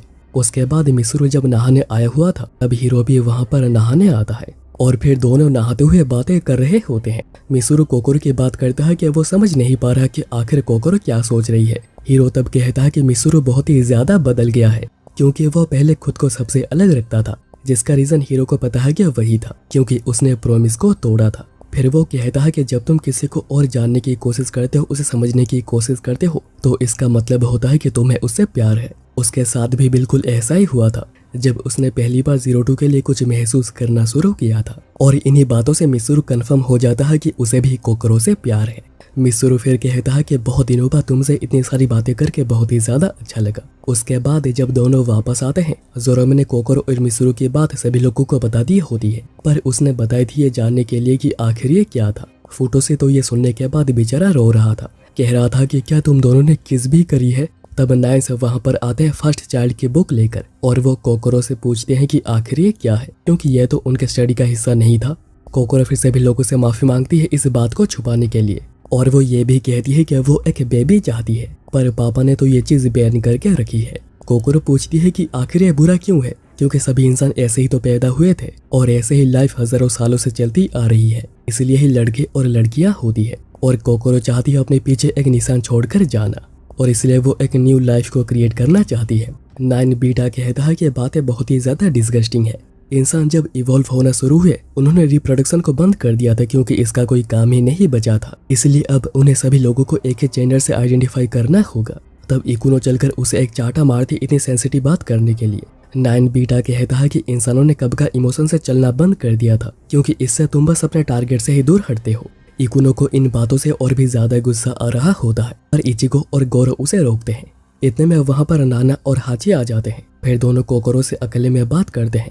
नाना कहती है कि उसे पता था कि अगर नाइन्स यहाँ पर आएंगे तो प्रॉब्लम होनी ही है। हाची कहता है कि उन्हें पापा ने भेजा था, तो हम लोग कुछ नहीं कर सकते हैं, पर अभी नाइन्स की वजह से उन्हें टेस्ट को रोकना होगा, जो कि स्क्वाड 13 का फाइनल टेस्ट था। डॉक्टर फ्रैंक्स ने ही उन्हें कॉन्टैक्ट करने से मना किया था, और कोकरो और मिसूरू ने एक साथ जो भी किया था इसके बारे में उन सभी को ही पता है। नाना कहती है कि बेबी करना एक गुनाह है, और उसके बारे में सोचना वो भी एक गुनाह है। कोकरो पूछती है कि तो फिर हमारे पास रिप्रोडक्टिव ऑर्गन्स क्यों है। नाना कहती है क्योंकि उन्हें फ्रैंक्स पायलट करने के लिए यूज किया जाता है, इसलिए यह बस बच्चों के पास ही होता है, और स्क्वाड 13 को स्पेशल स्क्वाड नहीं है। कोकरो फिर कहती है कि तो इन इमोशंस का क्या। ये सुनते ही नाना के सर पे एक झटका लगता है और उसे बहुत ही तेज दर्द होने लगता है, इसलिए हाची कोकरो को यहाँ से जाने को कहता है। हाची नाना से पूछता है कि सब कुछ कब से हो रहा है। नाना बताती है कि ऐसा पिछले 6-7 दिनों से हो रहा है, और स्क्वाड 13 को ऐसे देखकर उसे और भी ज्यादा इरिटेशन हो रही है। तब 9 बीटा आकर कहता है कि क्या तुम वापस प्यूबर्टी में जा रही हो? क्या तुम दोनों को इससे बाहर निकाला नहीं गया था जब तुम लोग पैरासाइट थे? ऐसा लगता है कि तुम्हें बदलकर एक नए नाना को लाना होगा। और वो जाने से पहले कहता है कि इस सब के बारे में मुझे इसके बारे में पापा को भी इन्फॉर्म करना होगा। हाची फिर ये सारी बातें डॉक्टर फ्रैंक्स को बताता है, मतलब कि अभी टेस्ट को और कंटिन्यू किया नहीं जा पाएगा, पर डॉक्टर फ्रैंक्स को कुछ इंटरेस्टिंग चीज मिली है, इंस्टिंक्ट में भी रिप्रोडक्शन को याद रखना। इसके बाद हम लोग ग्रैंड क्रिवेस में एपी के 2 मेंबर्स को देखते हैं, जो कि यहाँ के हाई टेक्नोलॉजी को देखकर बहुत ही सरप्राइज हुए थे। एक्चुअली वो यहाँ पर क्लाक्सोसोर के प्रिंसेस से बात करने के लिए आए हैं। पहले वो ग्रीट करते हैं और फिर कहते हैं कि क्लाक्सोसोर्स और ह्यूमंस के वॉर पिछले 100 सालों से भी ज्यादा से होती आ रही है, पर अभी जो कंडीशन है क्लाक्सोसोर्स कुछ भी करके जीत नहीं पाएंगे, इसलिए प्रिंसेस को पहले सरेंडर कर देना चाहिए। प्रिंसेस तब एक इको साउंड का यूज करती है, जिससे कि सबके सर पे बहुत ही ज्यादा दर्द होने लगता है, और इससे परेशान होकर एपी का एक मेंबर प्रिंसेस पर हमला कर देता है, पर प्रिंसेस उसे बहुत ही इजीली मार देती है, और स्नेक जैसे क्लाक्सोसोर्स बाकियों को मार देते हैं। पर जब प्रिंसेस मुखौटा हटाती है, अंदर कुछ भी नहीं था। दूसरी तरफ सब लोग कोकोरो के आने का इंतजार कर रहे होते हैं, और उन्हें उसकी बहुत ही चिंता भी हो रही थी। फिर वो बेबी करने के बाद भी करते हैं, पर ये कैसे होता है इसके बारे में उन्हें कुछ पता ही नहीं था। 02 कहती है कि ह्यूमंस बहुत ही लकी होते हैं, क्योंकि उसके बॉडी तो इसकी कैपेबल ही नहीं है। दूसरी ओर मिसूरू गार्डन से उठकर कोकोरो के कमरे में जाता है, जहाँ पर कि वो रो रही होती है। कोकोरो मिसूरू से माफी मांगती है, क्योंकि उसने मिसूरू को उस चीज के लिए फोर्स किया था, पर मिसूरू कहता है कि ऐसा नहीं है और तुम खुद ही सब कुछ डिसाइड किया मत करो। कोकोरो पूछती है कि क्या एक न्यू लाइफ को क्रिएट करना खराब है, क्या फ्यूचर के बारे में सोचना गलत है। मिसूरू तब उसे किस करता है, जिसके बाद मिसूरू कोकोरो के विश को भी पूरा करता है। दूसरी ओर पापा और बाकी मेंबर्स बात कर रहे होते हैं कि आखिर कैसे प्रिंसेस को सरेंडर करवाने का प्लान फेल हो गया है। तब नाइन्स वहां पर आते हैं और कहते हैं कि पापा आपको कुछ जरूरी बातें बतानी है। उसके बाद अगले दिन हाजी इचिको को इन्फॉर्म करता है कि वो जल्दी प्लांटेशन 13 को छोड़ देंगे, तो सभी लोग पहले से ही तैयार रहे और उन्हें लेने एक शिप आएगी। और इचिको ये भी देखती है कि आखिर उन पर कैसे नजर रखा जा रहा था। इचिको फिर आकर ये बातें गौरव और हीरो को बताती है। गौरव कहता है कि उनके पास हार्डली कुछ दिनों का खाना बचा हुआ है ऊपर से पानी भी बहुत कम हो गया है। पर यहाँ की जिंदगी उतनी भी बुरी नहीं थी। हीरो तब कहता है कि उन्हें यहाँ से जाने से पहले कुछ स्पेशल करना चाहिए और वो सभी लोगों को मैरिज के बारे में बताता है, जिसमें 2 लोग कसम खाते हमेशा ही एक साथ रहने की। और जाने से पहले वो यहाँ मिसुरु और कोकोरो के मैरिज करने की बात करते हैं। सभी लोग इससे बहुत ही खुश थे, पर फुटोशी को ऑब्वियसली रोना आ रहा था। पर वो कहता है कि वो प्रीस्ट का रोल निभाएगा क्योंकि वो उन दोनों को कॉन्ग्रेचुलेट करना चाहता है। कोकोरो फिर 02 के साथ वेडिंग ड्रेस की बात कर रही होती है, जिसके लिए वो पर्दों का यूज करेंगे। दूसरी ओर जब इचिको इकुनो को बुलाने आती है, वो अभी तक उठी नहीं थी। उसे कुछ अच्छा नहीं लग रहा था। इचिको तब इकुनो को शुक्रिया कहती है, उसने नाइन्स के साथ जो किया उसके लिए। पर इकुनो कहती है कि उसने ये काम खुद के लिए किया था और वो ये भी मानती है कि आखिर जेंडर्स में इतना ज्यादा डिफरेंस क्यों है कि बस एक लड़का और एक लड़की ही पायलट कर सकते हैं। इकुनो फिर आगे वो क्या फील करती है उसके बारे में बताती है और इन्हीं बातों में वो इचिको को प्रपोज करती है। इचिको पूछती है कि पर मैं ही क्यों? इकुनो कहती है ऐसा इसलिए क्योंकि इचिको ने ही उसका नाम दिया था। दरअसल इचिको और हीरो दोनों ही नाम सोच रहे थे, पर फाइनल नेम इचिको ने ही दिया था। इकुनो को तो ये बात भी पता है कि इचिको ने थोड़े समय पहले अपनी हेयर क्लिप को चेंज करी है, जो दर्शाता है कि इकुनो इचिको के रग रग से वाकिफ है। इकुनो आगे कहती है कि जब लड़के उसके पास खड़े रहते हैं उसे बहुत ही जेलसी फील होता है, पर उसे ऐसा फील होना भी पसंद नहीं। इचिको तब इकुनो को हक करती है और कहती है कि हम सभी लोग बहुत ही कॉम्प्लिकेटेड हैं, पर ये चीज कोई बुरी नहीं है। फिर शाम को सभी लोग मिलकर बोर्डिंग हाउस को पूरा रंग देते हैं और सब लोग एक साथ एक फोटो भी लेते हैं यहाँ के याद के तौर पे। उस रात जब 02 पिक्चर बुक के बाकी पेजेस को ड्रॉ कर रही होती है, उसे अपने पुराने पार्टनर्स दिखते हैं जो कि उसे अपने साथ लेकर जा रहे थे और तब अंदर से वो हाथ भी बाहर आता है। पर तब हीरो 02 को उठाता है और ये बस उसका एक नाइटमेयर था। उसके बाद अगले दिन कोकोरो ने 02 को अपनी यूनिफॉर्म दी हुई थी, जिसे पहनकर वो चेरी ब्लॉसम को देखते हुए जा रही थी। 02 कहती है तुम्हें याद है हम दोनों ने शादी करेंगे ऐसा वादा किया था? हीरो कहता है कि हाँ मुझे याद है। 02 फिर कहती है कि जब हीरो ने उसे ये बताया था कि आखिर एक मैरिज क्या होती है, तभी हीरो उसका डार्लिंग बन गया था और यह पल हीरो को बहुत ही ज्यादा पसंद आता है। फिर बोर्डिंग हाउस में कोकोरो को वेडिंग ड्रेस में मिसुरु देख ही नहीं पा रहा था क्योंकि वो कुछ ज्यादा ही खूबसूरत लग रही थी। इकुनो फिर उन्हें फ्लावर्स लाकर देती है और फिर वो बाहर आते हैं और सभी लोग उन पर फूल बरसा रहे होते हैं। ये सब हाजी भी देख रहा था पर वो उन्हें रोकता नहीं। पर तभी प्लांटेशन 13 में एक एपी का एसोल्ट शिप एंटर करता है। 9 बीटा हाजी को बताता है कि यह ऑर्डर पापा का है। हाजी कहता है कि अगर तुम सबको ऐसे ले जाओगे तो प्रॉब्लम हो सकती है, पर 9 बीटा कहता है कि सबको नहीं, बस कोकोरो और मिसुरु को, क्योंकि उन दोनों को ठीक करने की जरूरत है। यहाँ पर दोनों रिंग एक्सचेंज कर रहे होते हैं और फिर फुटोशी कहता है कि चलो किस करके एक साथ रहने का वादा करो, पर वो दोनों किस कर पाते। एपी के सोल्जर्स वहां पर पहुंच जाते हैं। मिसुरु और कोकोरो वहां से भागने की कोशिश करते हैं, पर उनके सामने नाइन्स आकर खड़ी होती है। मिसुरु कहता है कि आखिर इस सब का मतलब क्या है। 9 बीटा कहता है कि पापा ने कहा कि तुम लोग डेंजरियस हो तो तुम्हें तो ठीक करना ही पड़ेगा। तब 02 मदद करने के लिए आती है, पर ऑब्वियसली इतनों के सामने वो अकेले कुछ नहीं कर पाती और फिर मिसुरु और कोकोरो को अलग अलग करके ले जाया जाता है। फिर थोड़ी देर बाद सभी लोग बहुत ही उदास बैठे हुए थे। हीरो सोच रहा था कि अभी तक कुछ भी नहीं बदला है, वो जैसे गार्डन में रह रहे थे अभी भी बिल्कुल वैसे ही है। अगर वो कुछ भी रूल के खिलाफ करने की कोशिश करते हैं उन्हें सजा मिलती है। उन्हें तो अभी ये भी नहीं पता है कि मिसुरु और कोकोरो कहाँ है, क्या वो ठीक है या नहीं। और फिर अगले दिन उनके लिए भी शिप आ जाती है और वो सभी प्लांटेशन 13 को छोड़ देते हैं। दूसरी ओर हम लोग देखते हैं कि नाना को एक सेल में रखा गया था। हाजी कहता है कि अगर मेरे ही अंदर इमोशंस है तो आखिर में इसके बारे में बच्चों को क्या कहूंगा। फिर हम लोग पास्ट में हाजी और नाना को देखते हैं जब दोनों पैरासाइट थे, पर एक बैटल में नाना की जो पार्टनर थी उसकी डेथ हो गई थी, जिसका नाना को बहुत ही ज्यादा सदमा लगा था। दूसरी ओर पापा और बाकी लोग बात कर रहे होते हैं कि आखिर प्रिंसेस को असैसिनेट करने की कोशिश क्यों की गई, पर ऐसा कुछ होगा उन्होंने पहले ही प्रेडिक्ट कर लिया था। इसके बाद हम लोग पैरासाइट कैंप को देखते हैं जिसका नाम बर्ड्स नेस्ट रखा गया है और अभी यहाँ पर रहते हुए उन्हें 1 हफ्ता हो गया है, पर उन्हें कुछ भी बताया नहीं जा रहा और उन्हें मिसुरु और कोकोरो की भी बहुत ही ज्यादा चिंता हो रही है। तब इचिको के पास एक कॉल आता है और सभी लोग चलते हैं कोकोरो और मिसुरु को रिसीव करने और सभी लोग बहुत ही खुश थे उन दोनों को वापस पाकर।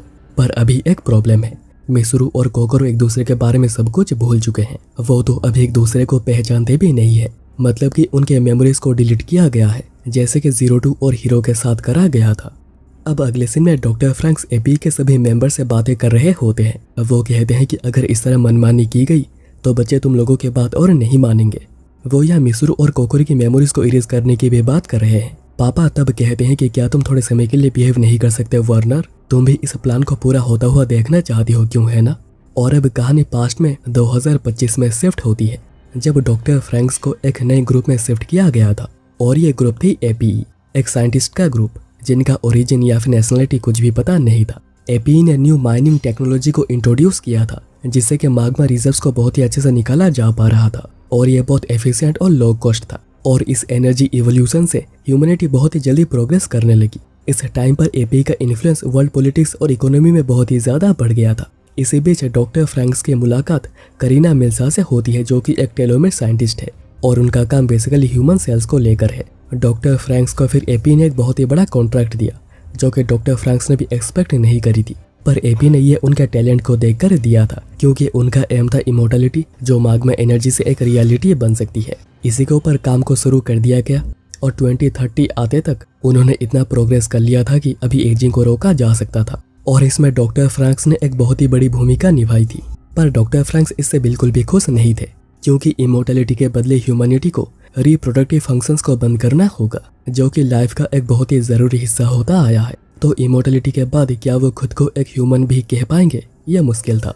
पर ह्यूमैनिटी इसी तरह माग्मा एनर्जी के साथ बढ़ती रही और जो रिच लोग थे वही पहले इमोर्टलिटी को एफोर्ड कर पाए, इसलिए लोगों के बीच में एक दरार पड़ गई थी और कुछ ही सालों में पॉपुलेशन एक्सप्लोजन भी हो गया। और यह हुआ था इमोर्टलिटी की वजह से। इसलिए चाइल्ड बर्थ को रोकने के लिए बहुत सारे मेजर्स लिए गए और अभी दुनिया भर में डेजर्टिफिकेशन भी शुरू हो गया था, जो कि शायद माग्मा एनर्जी के एक्सट्रैक्शन की वजह से हो रहा था। अब प्रेजेंट में फुटोसी कोकोरो को फोर्स करता है कि उसे मिसरू के साथ ही राइड करना होगा, पर कोकोरो समझ नहीं पाती है कि क्यों, क्योंकि उसे जितनी दूर तक याद है फुटोसी उसका पार्टनर था। यह बात कोकोरो मिसरू को भी बताती है और मिसरू भी समझ नहीं पा रहा था कि आखिर क्यों।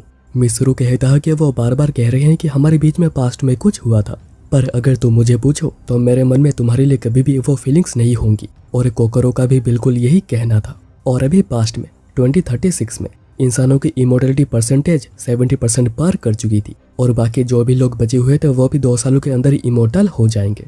आज डॉक्टर फ्रैंक्स मिल्सा के साथ एक डिनर पर आए हुए थे, पर उन्होंने खुद को अभी तक इमोर्टल नहीं किया है। उन्हें ये छेड़छाड़ करना बिल्कुल भी पसंद नहीं। फिर बातों बातों में मिल्सा अपनी फीलिंग्स डॉक्टर फ्रैंक्स को बता देती है। डॉक्टर फ्रैंक्स कहते हैं कि तुम्हारी चॉइस तो बहुत खराब है और अब तक डेजर्टिफिकेशन एक मेजर प्रॉब्लम हो गई थी। और तभी एपी ने प्लांटेशन प्रोजेक्ट को शुरू किया, जिससे कि हर जगह पर बहुत ही एक्सेप्टेंस मिली और रातों रात एपी वर्ल्ड लीडर बन गया। 2037 में पहली बार क्लाक्सोसॉर्स अपेयर हुए थे, जिन्होंने तबाही मचाना शुरू कर दिया था। और एक ही क्लाक्सोसॉर को रोकने उन्हें कई सारे न्यूक्लियर मिसाइल्स का यूज करना पड़ा था, जिसकी वजह से अभी ऑस्ट्रेलिया एक एक्सक्लूजन जोन बन गया है जहां पर कोई जा नहीं सकता है।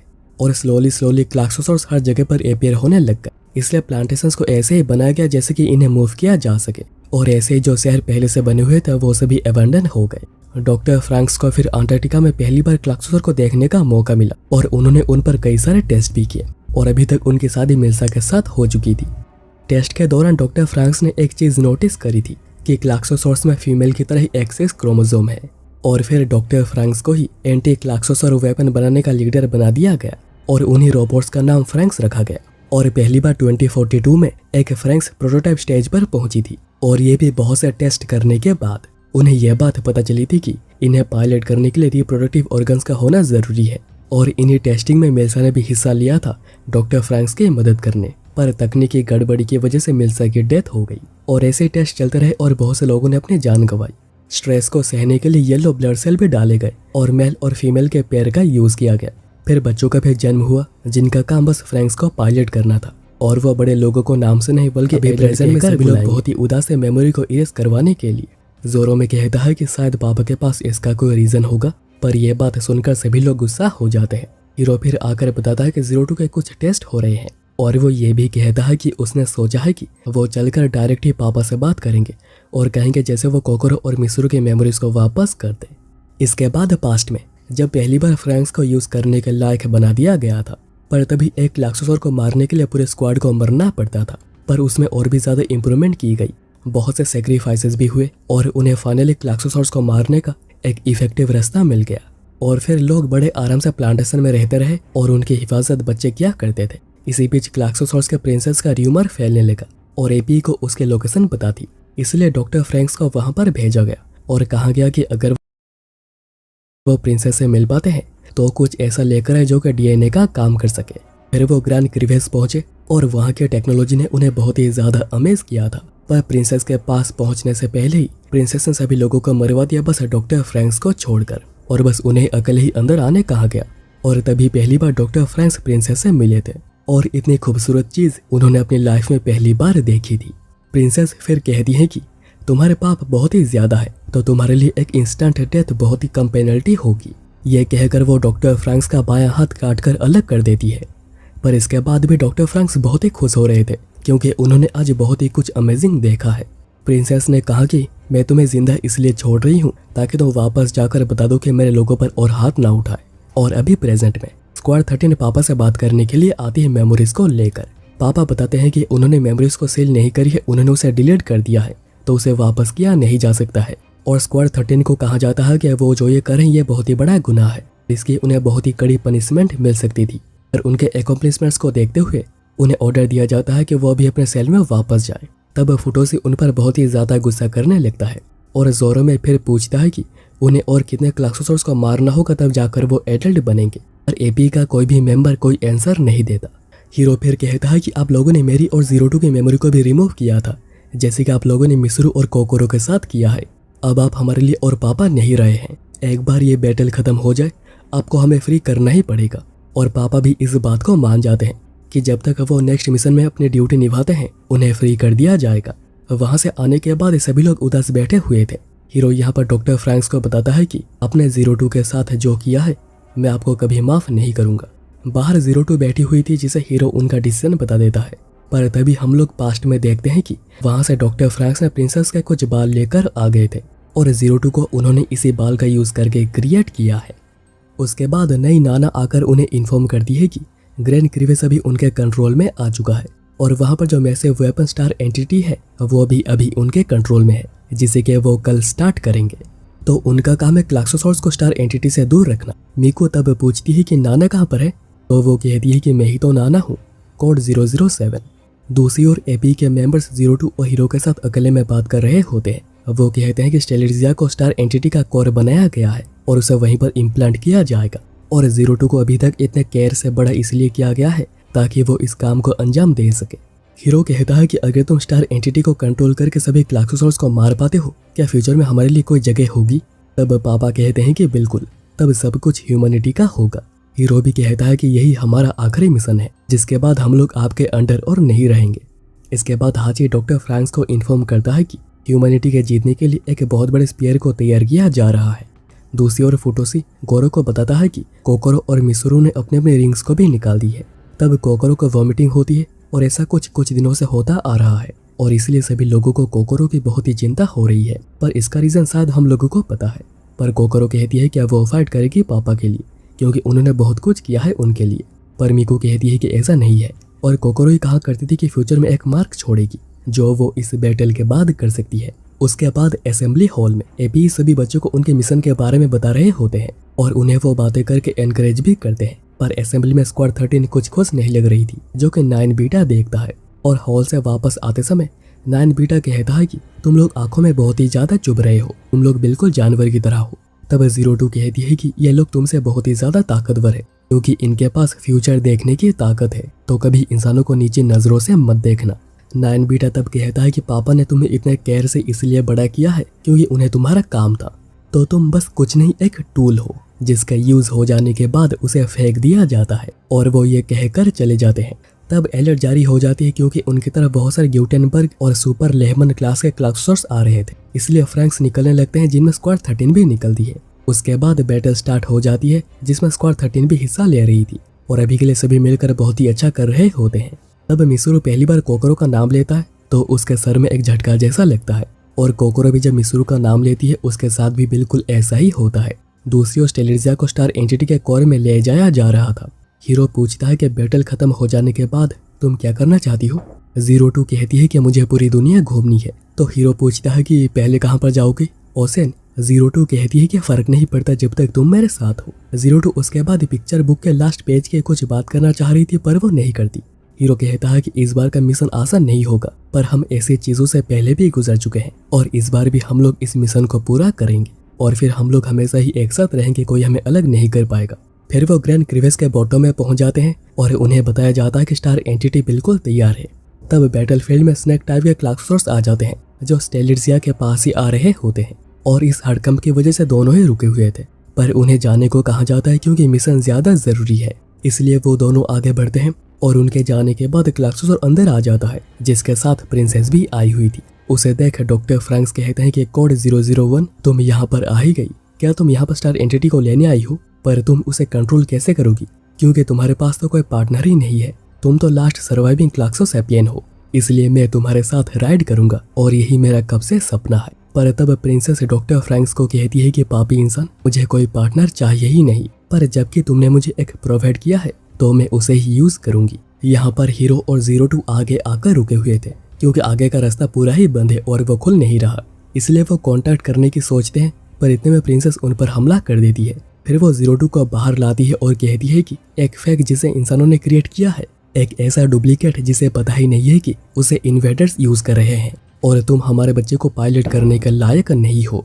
और 02 को फेंकने के बाद वो अंदर जाती है और वो पहले हीरो को चेक करती है और उसे फोर्सफुली किस भी करती है और कहती है कि तुम कोई आम इंसान नहीं हो, चलो खुद को सरेंडर करो क्योंकि मुझे तुम्हारे सोल और बॉडी को डिवार करना है। और फिर प्रिंसेस टेलिजिया का कंट्रोल लेकर अंदर चली जाती है और ये बात एपी को पता चल चुकी थी और वो कहते हैं कि सारा का सारा प्लान फेल हो गया, क्योंकि अगर प्रिंसेस स्टार एंटिटी के साथ कनेक्ट कर लेती है तो उनकी हार निश्चित है।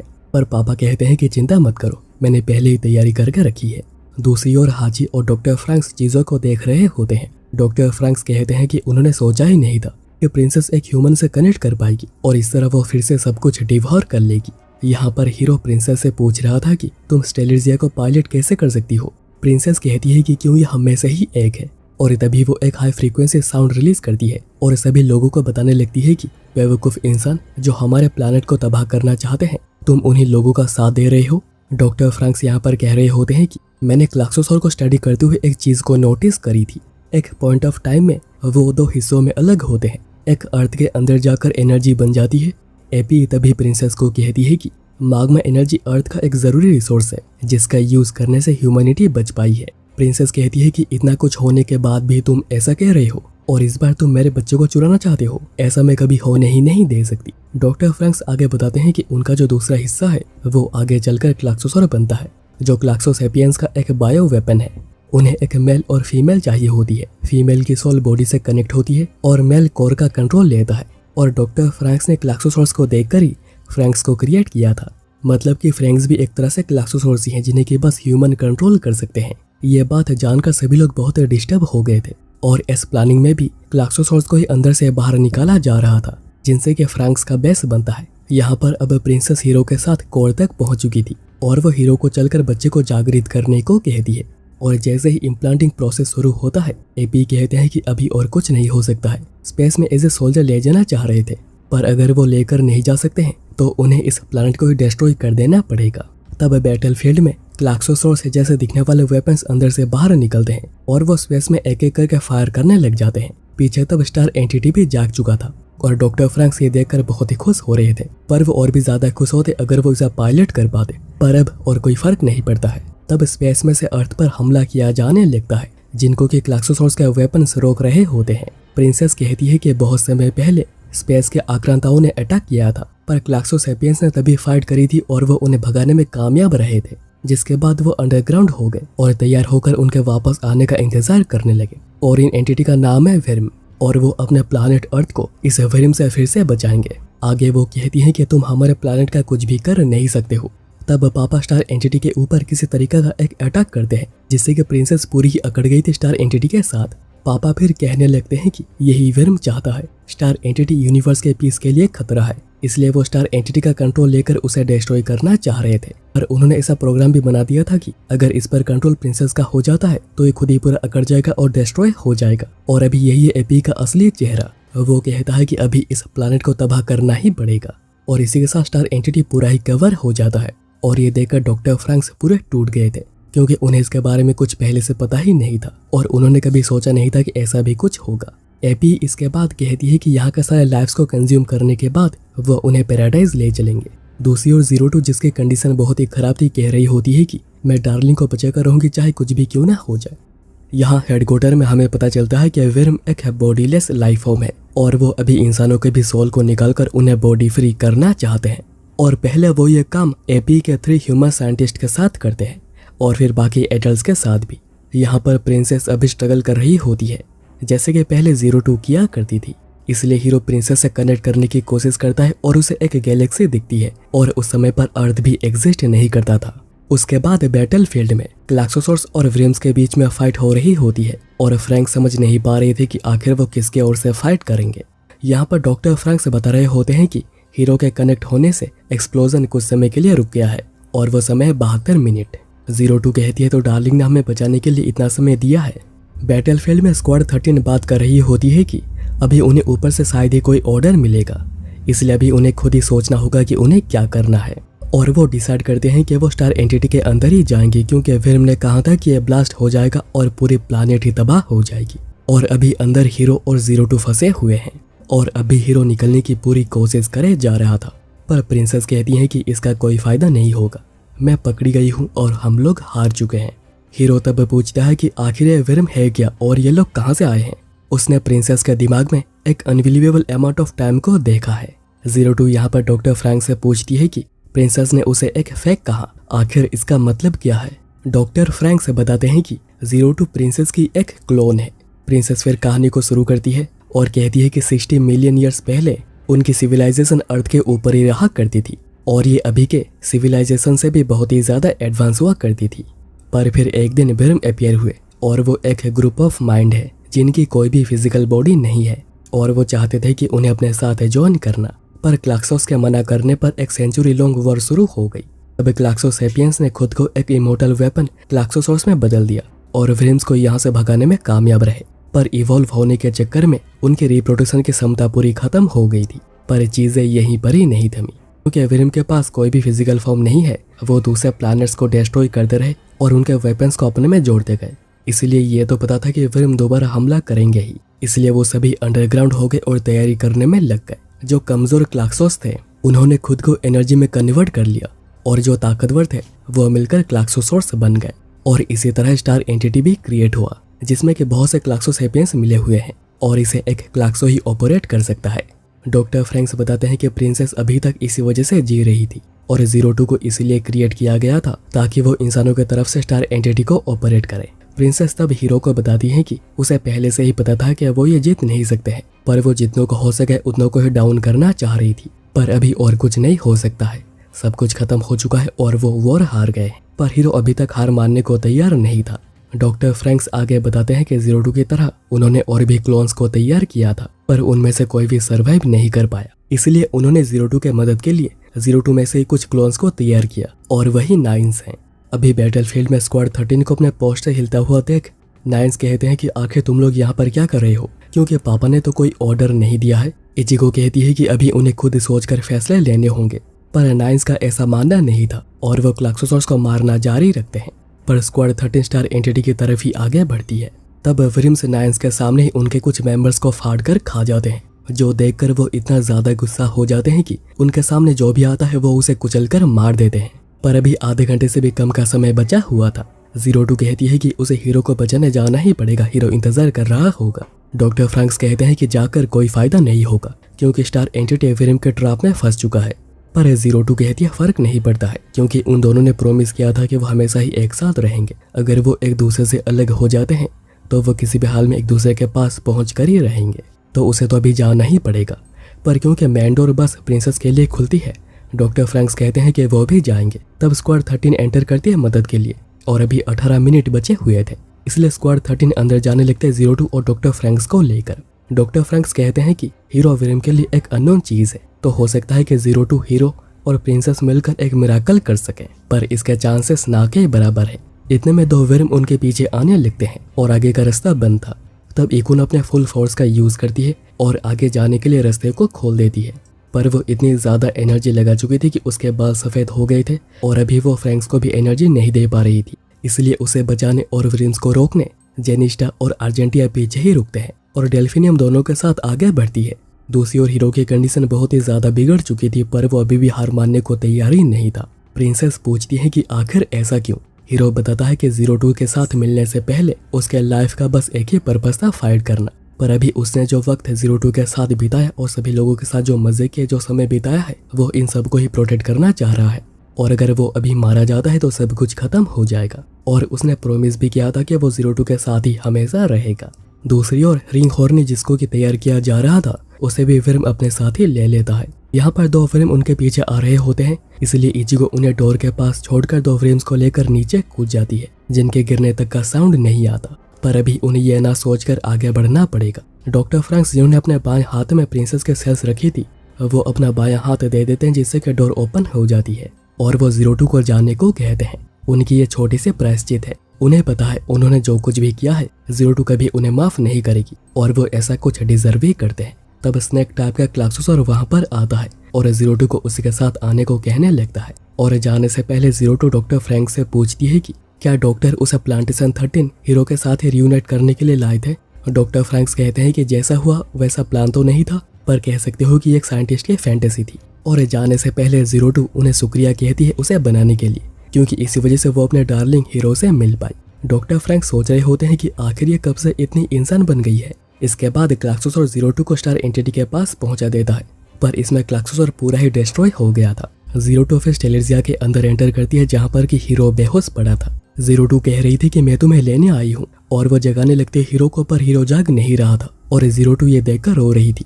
और इतने में बचा हुआ टाइम भी खत्म हो चुका था और 02 हीरो को अभी बचाने में लगी हुई थी। यह सब कुछ प्रिंसेस अपने सोल फॉर्म में देख रही थी। वो कह रही थी कि क्या यही जीना है, क्या कभी कभी एक साथ रहने से तुम्हारी ताकत बढ़ जाती है। पर क्योंकि वो कोशिश कर रहे थे, प्रिंसेस अपनी बची हुई लाइफ एनर्जी उन्हें दे देती है और अभी इस प्लैनेट का फ्यूचर उन्हीं दोनों के हाथों में है। अगले ही पल हीरो को होश आता है और 02 कहती है कि मैंने प्रॉमिस रखा है और सभी लोगों ने इस प्रॉमिस को रखने में मेरी मदद करी है। इसके बाद दोनों हक करते हैं और एगन कनेक्ट करके स्टार एंटिटी को एक्टिवेट करते हैं और व्रिम का ट्रैप भी टूट जाता है। और स्टेलेरिया के इस फॉर्म का नाम है स्टेलेरिया एपस। व्रिम भी ये सब कुछ देख रहे होते हैं और वो स्टार एंटिटी पर अटैक करने भी लगते हैं, पर जब स्टेलेरिया एपस अटैक करती है कोई भी उनके सामने टिक नहीं पाता। इसलिए व्रिम डिसाइड करते हैं कि अभी के लिए उन्हें रिंग हॉर्नी को लेकर यहाँ से निकलना पड़ेगा, पर वो अपने फुल आर्मी के साथ एगन हमला करेंगे और सब कुछ तबाह करके ही रहेंगे। पर स्टेलेरिया उन्हें रोकने की कोशिश करती है, पर वो निकल ही जाते हैं। और अभी अंदर हीरो होश में आ गया था, पर 02 अंदर कोई भी रेस्पॉन्स नहीं दे रही थी। अब नेक्स्ट सीन में सब लोग खेती कर रहे होते हैं, क्योंकि उस दिन के बाद सब कुछ बदल गया है। हीरो 02 को लेकर बाहर आ गया, जिसके बाद स्टार एंटिटी और क्लाक्सोसर स्पेस में चले गए फाइट करने। और यहाँ पर अभी अर्थ में उन्हें फाइट करने की कोई भी नीड नहीं बची है। तब हम देखते हैं कि 02 अभी कोमा में है, पर उसके शरीर में अचानक ही कर्स लगे जा रहे थे। फिर वो सभी मिलकर एक मीटिंग करते हैं। उनके पास 1 साल का फूड रिजर्व बचा हुआ है और अभी खेती भी अच्छी खासी हो रही है, तो कुछ ही महीनों में उन्हें काफी अच्छी फसल मिलेगी। और ये सब कुछ हो पा रहा था कोकोरो के प्लांट्स में नॉलेज की वजह से। पर अभी तक एनर्जी सिस्टम और वाटर सिस्टम अभी तक ठीक नहीं हुआ है। फुटोसी तब कहता है कि उन्हें माग में एनर्जी छोड़कर कुछ और इस्तेमाल करना चाहिए, पर अभी उनके पास दूसरा कोई ऑप्शन भी नहीं है। हेल्थ केयर और फूड को इसी से स्टोर किया जा रहा है। तब कोकोरो को एगन वॉमिटिंग होने लगती है। यह देखकर मिसुरु उसकी हेल्प करना चाह रहा था, पर वो हेल्प करने की हिम्मत नहीं जुटा पाता। फिर वो हीरो से पूछते हैं कि माग में एनर्जी को लेकर वो क्या करेंगे, पर वो तो बस 02 के बारे में ही सोचे जा रहा था। और मीटिंग के बाद इचिको हीरो को कहती है कि वो किसी भी तरह उन दोनों की मदद करना चाहते हैं, क्योंकि वो भी चाहते हैं कि 02 ठीक हो जाए। तब एक लड़की इचिको को बुलाती है, क्योंकि नाइस के बचे हुए 3 मेंबर्स खाना बिल्कुल भी नहीं खा रहे थे, क्योंकि उन्हें खाने से ज्यादा मेंटेनेंस की जरूरत है, जो कि उन्हें मिल नहीं रही है। गौरव वहीं पर नई नाना से पावर और प्यूरिफिकेशन सिस्टम रिपेयर करने की रिक्वेस्ट करने गया हुआ था, पर वो पापा के ऑर्डर के बिना कुछ भी नहीं करेगी कह देती है। इचिको तब कहती है कि भरोसा रखो, क्योंकि कोई भी नदी के वही पानी से दोबारा नहीं नहा पाता है। हीरो ये लाइन बहुत कहा करता था और अभी इचिको को ये लाइन बहुत बार याद आती है। वहीं पर हीरो 02 के पट्टी कर चुका था, पर अभी और भी जगह पर कट्स लग गए थे। उसके बाद अगले दिन हीरो काम पर आया था, पर वो ठीक नहीं लग रहा था। अभी ऊपर से क्लाक्सोसर और विरम लड़ते हुए नीचे गिर पड़ते हैं और अभी बहुत से क्लाक्सोसर स्पेस में भी जाने लगते हैं फाइट करने। तब कोकोरो की कंडीशन बिगड़ने लगती है और टेस्ट करने पर कंफर्म हो जाता है कि कोकोरो प्रेग्नेंट है। ये चीज उन सभी के लिए नई थी और एक प्रेग्नेंट लेडी फ्रैंक्स को पायलट नहीं कर सकती है। इधर उसे ऑपरेशन करना होगा या फिर पायलट करना छोड़ना होगा। लड़कियां फिर कोकोरो के पास रुकती है और यहाँ पर मिसुरु समझ नहीं पा रहा था कि वो क्या करेगा। वो हीरो से पूछता है, पर हीरो तो खुद ही समझ नहीं पा रहा है कि आखिर वो क्या करे। हीरो उसके बाद सेल में वापस आता है, पर वो देखता है कि 02 यहाँ पर है ही नहीं। और उसे ढूंढने पर वो बैल्कनी में आकर आसमान को देख रही होती है, पर वो अब भी कोई रेस्पॉन्ड नहीं कर रही। अगले दिन वो देखते हैं कि उनकी फसल पूरी खराब हो चुकी है। तब सीन कुछ समय पहले शिफ्ट होता है जब हाची नाना को लेकर एक ऐसी जगह पर आया था जहाँ पर के डॉक्टर फ्रैंक्स ने उन्हें आने को कहा था और उन्हें ये ऑर्डर डॉक्टर फ्रैंक्स से ही मिला है।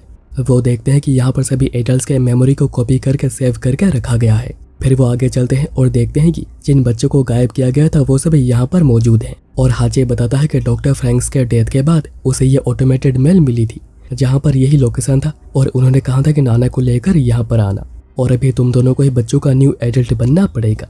नाना समझ नहीं पा रही थी कि आखिर कैसे, और उसी के बाद हाची नाना को लेकर यहाँ पर स्क्वाड 13 के पास आया है। हाची फसल को देखकर बताता है कि माग्मा एनर्जी के ज्यादा एक्सट्रैक्शन की वजह से अभी मिट्टी में कुछ भी नहीं बचा है। तब इचिको स्ट्रेस की वजह से बेहोश हो जाती है और उसे हॉस्पिटल में एडमिट किया जाता है। दूसरी ओर मिसुरो अभी भी हिम्मत नहीं कर पा रहा था कोकोरो के पास जाने की। तब गोरो हीरो से बात करने आता है कि वो क्या करे, पर तभी हीरो को 02 मिल जाती है जिसे कि वो ढूंढ रहा था।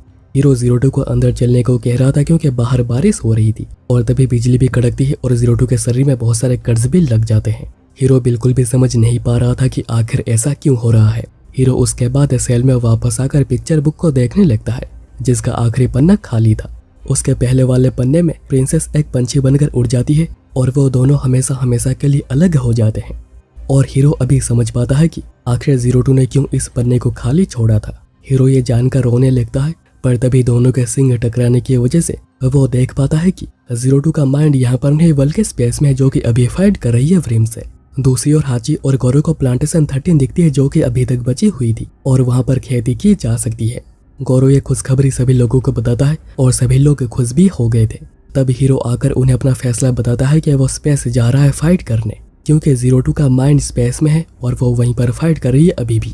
और वहां तक जाने के लिए क्लाक्सोस ने एक स्पेसशिप को भी रखा है जो कि एक्सप्लोर करते हुए हाची को मिली है और किसी वजह से वो इसे बहुत ही इजीली कंट्रोल भी कर पा रहा है। क्या पता क्लाक्सोस ने ये चीज उनके लिए छोड़ी हो, पर अभी हीरो को मार्स ऑर्बिट पहुंचना होगा जहाँ पर कभी फाइट हो रही है और हीरो को पता है कि उसके वहां पर डेथ भी हो सकती है, पर अगर उसने कोशिश नहीं करी तो वो खुद को कभी माफ नहीं कर पाएगा।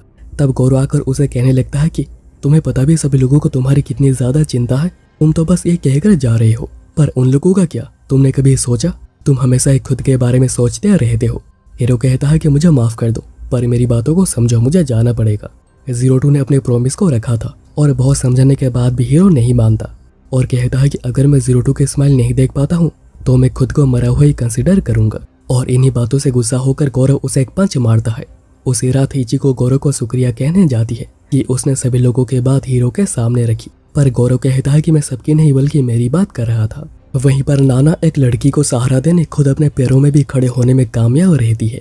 उसके बाद अगले दिन हीरो जाने के लिए निकल रहा होता है, पर सब लोग हीरो के साथ जाने के लिए निकले हुए थे क्योंकि जब तक व्रेम्स को खत्म नहीं किया जाता है कोई फायदा नहीं होगा। और उन्हें नाइन्स भी ज्वाइन करती है क्योंकि उन्हें क्रिएट किया गया था फाइट के लिए और वह मरते समय भी फाइट करना चाह रहे हैं। यहाँ पर नई नाना रहकर सभी लोगों का ध्यान रखेगी और मिसुरो भी यहाँ पर रुक जाता है कोकरो का ध्यान रखने।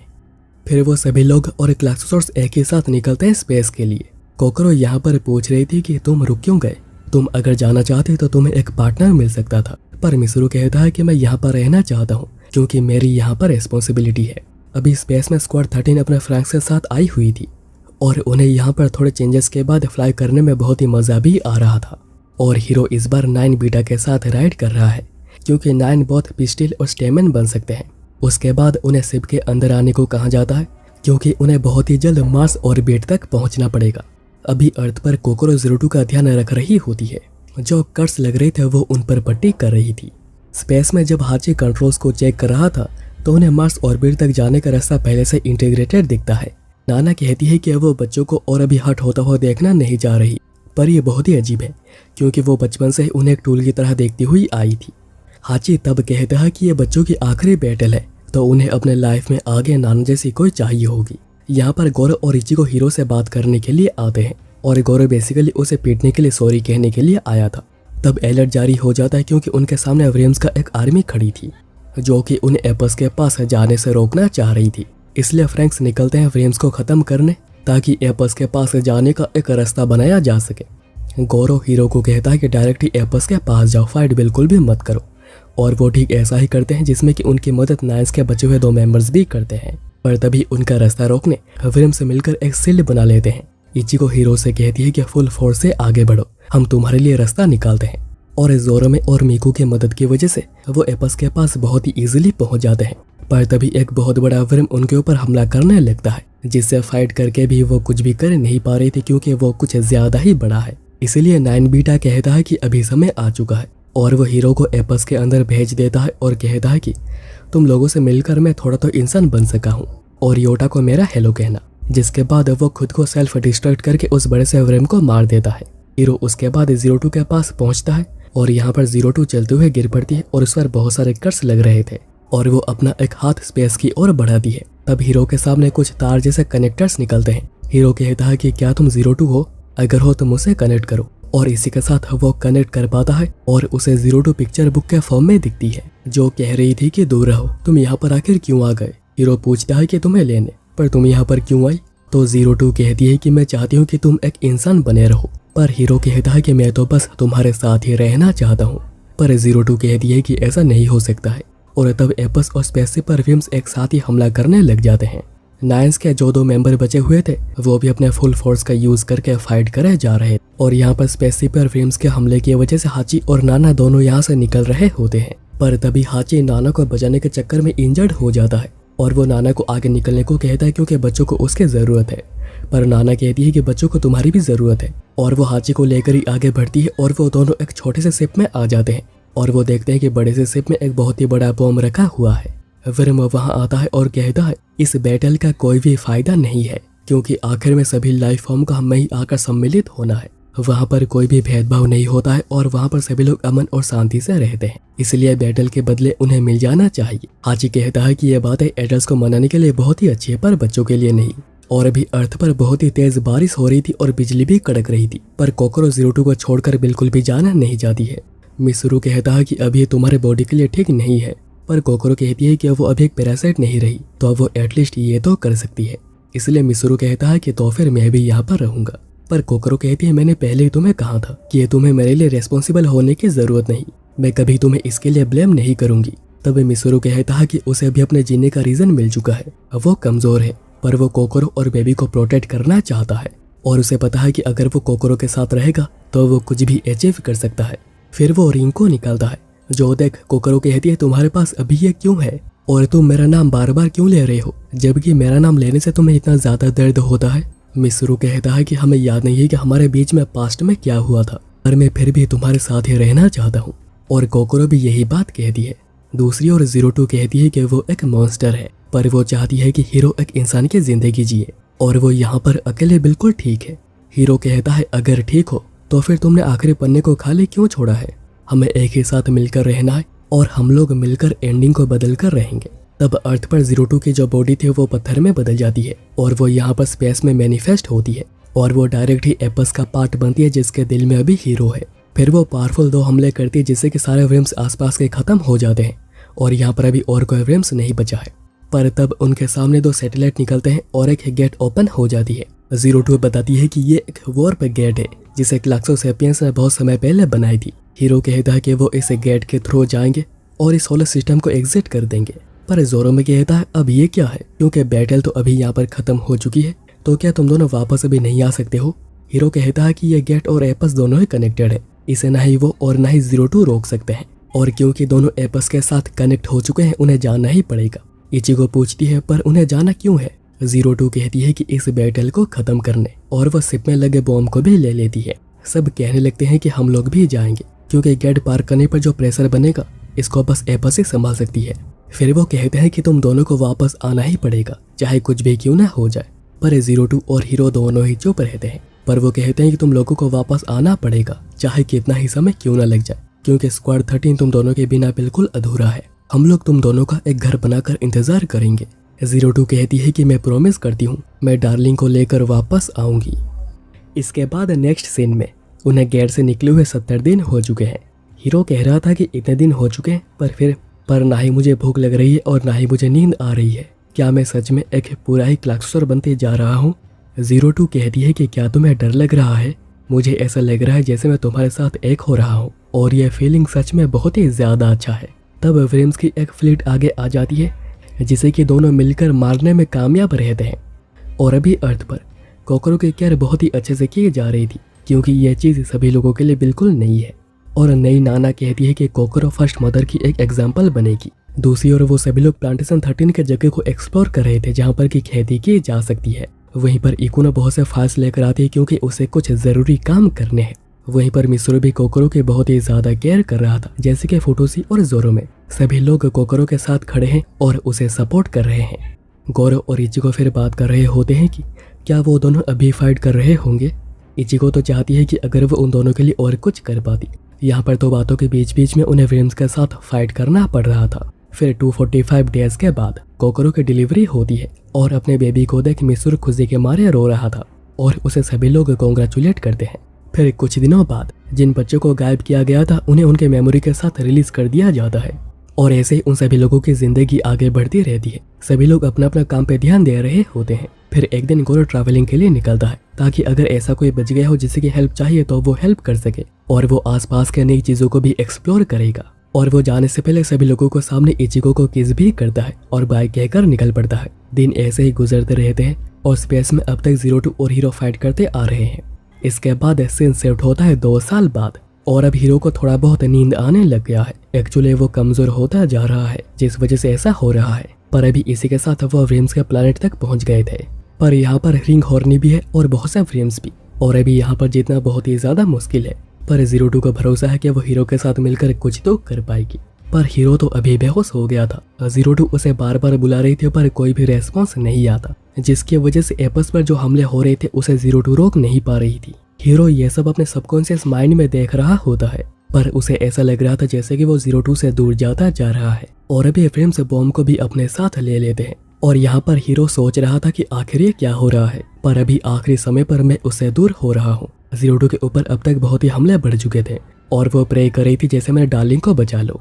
और अभी अर्थ पर कोकरो की बेबी आई 02 के उस स्टैचू के पास बैठकर खेल रही होती है और जैसे उसे 02 की बातें सुनाई देने लगती है और वो डार्लिंग डार्लिंग कह रही थी। पर कोकरो और मिसुरो सोच में पड़ गए थे कि आखिर उसे डार्लिंग वर्ड के बारे में पता कैसे चला। यहाँ पर इकुनो नाओमी से पूछती है कि क्या तुम्हें बुरा लग रहा है, पर नाओमी कहती है कि मुझे तो ग्रेटफुल होना चाहिए क्योंकि इसी मिरर की वजह से आज मैं यहाँ पर खड़ी हूँ। फिर सब लोग 02 के पास आते हैं और कोकरो कहती है कि ये 02 स्पेस के 02 से लिंक है, तो अगर वो लिंक होकर प्रे करते हैं तो जरूर उनकी बात उन तक पहुंचेगी। और वो ऐसे ही प्रे करते रहते हैं और अभी गौरव भी वापस आकर उन्हें ज्वाइन करता है। वो सभी मिलकर प्रे कर रहे होते हैं जिन्हें कि 02 सुन पा रही थी, पर हीरो अभी तक उन्हें सुन नहीं पा रहा। पर जब वो लगातार प्रे करते रहते हैं हीरो तक आखिरकार वॉइस पहुंची जाती है। 02 फिर हीरो को बताने लगती है कि किस तरह वो दोनों एक साथ आए थे, किस तरह उन्होंने सभी लोगों के साथ मिलकर मजे किए थे और किस तरह एक किस ने उन्हें एक साथ जोड़ के रखा था। और अभी समय आ चुका है उन दोनों को एक होने का। फिर वो दोनों किस करते हैं और फिर वो दोनों अपने फुल फोर्स से आगे बढ़ते हैं ताकि वो विम्स के साथ ही साथ उनके प्लांट को भी खत्म कर सके। पर इतने सारे विम्स होने की वजह से बिल्कुल भी आसान नहीं था और इसी चक्कर में एपस पूरा ही टूट जाता है। पर अभी सब कुछ खत्म नहीं हुआ था क्योंकि स्टेलर्जी अभी बाकी है, जिसका यूज करके वो आगे बढ़ते हैं और वह विम्स को डॉज करते हुए प्लैनेट को ही ब्लास्ट कर देते हैं। पर अभी इस बड़े से ब्लास्ट की वजह से उन लोगों की भी डेथ हो रही थी। हीरो कहता है कि अभी हम दोनों एक हो रहे हैं। फिर वो एक दूसरे को आई लव यू कहते हैं और वो ये भी कहते हैं कि हम दोनों दोबारा अर्थ पर मिलेंगे।